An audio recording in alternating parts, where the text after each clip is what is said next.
કરચીયામાં ગેરકાયદે plastic bag બનાવતી factory પર કાર્યવાહી. સંચાલકની ધરપકડ કરવામાં આવી હતી.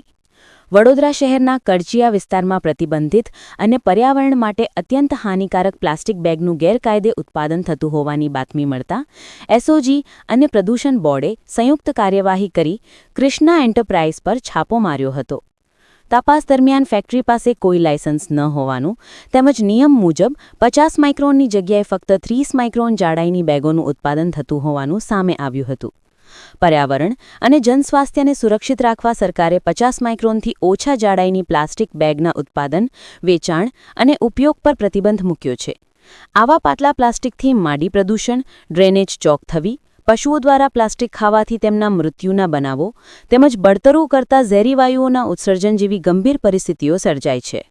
નદીઓ અને તળાવોમાં મળતી આ પ્લાસ્ટિક અંતે માનવ આરોગ્યને પણ અસર કરતી હોય છે. તપાસ બાદ પોલીસે ફેક્ટરી સંચાલક નિખિલ નરેન્દ્રભાઈ ઠક્કર સામે એન્વાયરમેન્ટ પ્રોટેક્શન એક્ટ 1986 હેઠળ ગુનો નોંધી તેની ધરપકડ કરી કાયદેસરની કાર્યવાહી કરી હતી.